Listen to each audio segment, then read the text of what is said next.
Ibinaba na nga po sa typhoon category ang bagyong may international name na Sinlaku na nasa labas ng Philippine Area of Responsibility pero patuloy pa rin po itong binabantayan ng Pag-asa at ang mga paggalaw nito. Para po sa update, kumustahin natin ang ating resident meteorologist, ang ating weather Tito Alvin Pura na laging may panahon para sa iyo. Tito Alvin, good morning kapatid! Good morning, Mami Dames, at good morning mga kapatid. Ulat pala muna po tayo ngayong araw ng Huwebes. Patuloy nga nating binabantayan ito pong bagyo sa labas ng ating Philippine Area of Responsibility na may international name na Sinlaku. After nga niyan tumama dyan sa Northern Marianas Islands, yan po ay nagkaroon ng unti-unting paghina. Pero sa ngayon, yan po ay nasa typhoon category pa din naman ng Pag-asa na may taglay na lakas na hangin na nasa 165 kilometers per hour. Malapit sa kanyang gitna. Kung minsan, may mga pagbugsok umabot sa 205 kilometers per hour. Ito naman pong bagyong nasa labas ng ating PAR ay napakalayo sa anumang bahagi ng ating kalupaan at huling namataan ng Pag-asa sa layong 2,385 kilometers east ng Central Luzon. Ito po ay kikilos na rin po paitaas at palayo na sa ating bansa sa mga susunod na araw. At wala po itong naging direktang epekto sa ating bansa.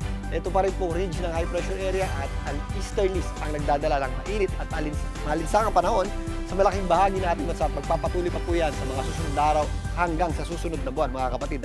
Tunayan, narito pa rin po yung ating mga pinakamataas na heat index na aasahan ngayong araw na ito.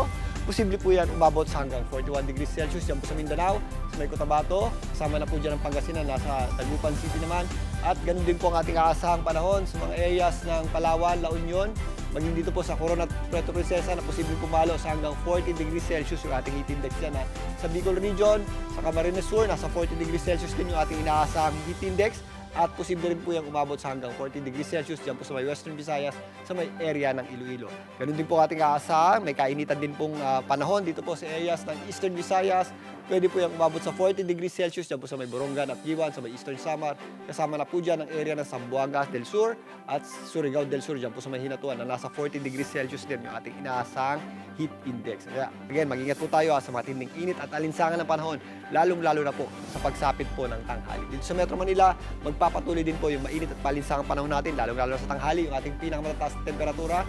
Ngayong umaga, nasa 24 degrees pa po yan, pero mamayang hapon, mamayang tanghali, posible po yung umabot ng 34 to 35 degrees Celsius at yung kanyang kaakibat na heat index ay posibleng pumalo sa hanggang 37 to 39 degrees Celsius. Napakainit po niyan, mga kapatid.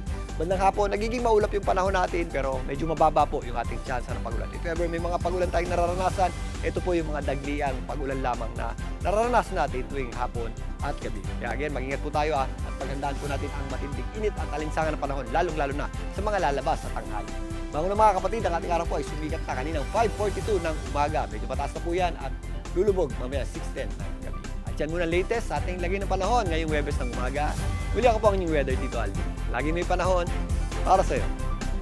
Mga kapatid, dito Alvin Pura po na laging may panahon para sa'yo, umaraw man o umulan, dapat laging handa. Kaya para maging updated sa pinaka-latest weather updates, mag-follow at mag-subscribe na sa social media pages ng News 5.